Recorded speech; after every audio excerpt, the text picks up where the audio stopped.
Tekinga 10 ta mashinani berib yuboramiz. Hech qanaqa qo'shimcha shartlarsiz, shunchaki bizani obuna bo'lib kuzatayotganingiz uchun. Bundan oldingi videoda va'da qilingan 10 ta foizsiz mashinani egalarini sizlarga tanishtiraman. Alimjonova Zilola, Spark. Jumayev Husan Cobalt. Kamolov Abdufatah Gentra. Otajonov Usmonxo'ja Lacetti. Tojiboyev Qodirjon Cobalt. Qodirov Baxtiyor Nexia. Abdusamad Bakunoza, Spark. Karimov Otibek Matiz. Komiljon Hasanov Nexia. Mirsalih Otibek Matiz.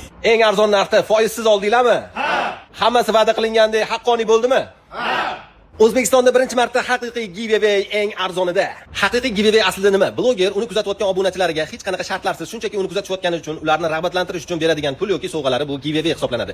Agar unga shartlar qo'shilsa, misol uchun 100 ta homiyga obuna bo'ling deyilsa, bu uje biznes hisoblanadi. Homiylardan 100 ming olib, sizga 10 minglik sovg'a berib yuborilsa, 90 ming sof foyda. Yomon emas. Bizda haqiqiy giveaway hech qanaqa homiylar ham, qo'shimcha shartlar ham yo'q. Shunchaki eng arzonini Telegram va Instagramiga va mana shaxsiy Instagramimga obuna bo'lgan bo'lsangiz bo'ldi. Tez kunda obunachilarimiz ichidan 10 ta odamni tanlab, ularga 10 ta mashinani tekinga berib yuboramiz. Va albatta har doim ularni sizlarga tanishtiramiz. Bu videoni maksimal tarqating. Haqiqiy giveaway qanaqa bo'lishini hamma bilsin. Tekin mashina hammaga nasib qilmasligi mumkin, lekin eng arzon narxdagi uy-joy va mashinalar hammaga nasib qiladi, xudo xolasa. Shunchaki Telegram kanalimizga o'tib obuna bo'lsangiz, har kuni 40 ta 50 ta mashinalar, 7 ta 8 ta uy-joylar qo'yib borilyapti. Eng arzon narxda. 10 ta tekin mashina bo'yicha bizlarning xodimlarni telefon qilib bezovta qilmasliklarini so'rayman. Tez kunda Telegram kanalimizda e'lon qilamiz. Maksimal darajada haqqoniy bo'lishini ta'minlash maqsadida tanish-bilishlarga va telefon qilib yozib bezovta qilib ochko'zlik qilib menga bering deganlarga bermaymiz. Chunki biz bandasidan emas, Xudodan so'ragan insonlarga nasib qilishini xohlaymiz. Xullas, obuna bo'ling, mashina yuting. Eng arzonidan bundan zo'rlarini kuting.